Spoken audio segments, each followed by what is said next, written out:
Good morning, church family. I hope you're doing well on this Monday morning as we continue the year of the Word. We are moving on from where we were last week in Isaiah and Nahum, and this week we're going to spend the entire week in the book of Jeremiah. Jeremiah is found right in the middle of the Bible. Jeremiah is a major prophet.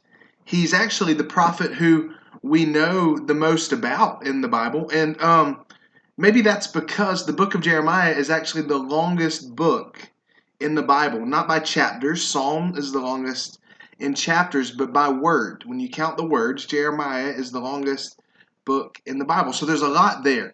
And so we're just going to kind of walk through it and go through it step by step, not chapter by chapter, but we're going to hit some high points and really learn about Jeremiah. And today we are in Jeremiah chapter 7 verses 1 through 11. And as we look at this passage, I want you to first know that Jeremiah here is in the temple and he is preaching a sermon.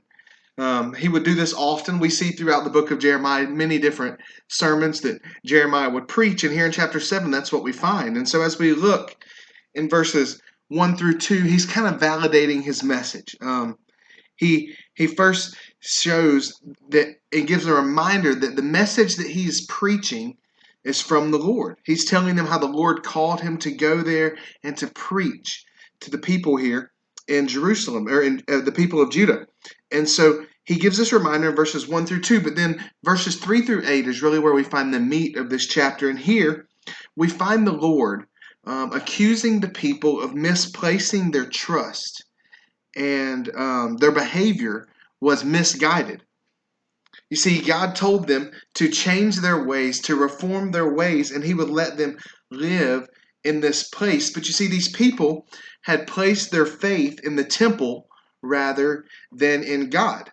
You see, the temple was a physical reminder of all that God has done. Up until this point, remember Exodus 19, that God had promised that the Israelites would be his people and that he would be their God. And then even we see that he promised King David that he made a covenant with him, that he would establish his kingdom and he would be with him forever.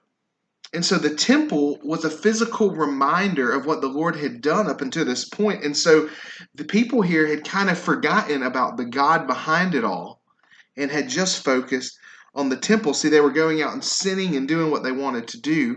And then they would come into the temple and think they were totally fine because God had made these covenants. God had made these promises. And so because of that, they thought they could go out and live and do whatever they wanted to do. We see in the last three verses that we're going to read today, verses 9 through 11, that Jeremiah comes in this sermon and he accuses the people of violating 6 of the 10 commandments. And the people had no shame about breaking God's law and then coming to the temple.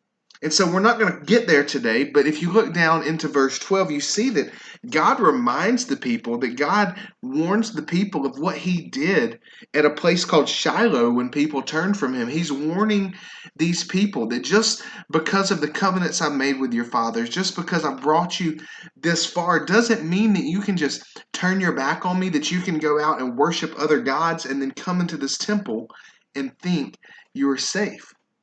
You see, they had taken their eyes off God and following the Lord and placed more of their faith in keeping the law. And I think that's important for us to analyze and to look at and apply to our lives today. Is we can easily get caught up in doing all the right things in life, but if our eyes are not on the Lord and if we're not walking in obedience to God, we can keep all the rules, we can do all the good things, but we can still completely miss it. Because God desires for us to walk with him in obedience. And that is not merely rule keeping. That is not just keeping a covenant, but that is living and walking in obedience with him.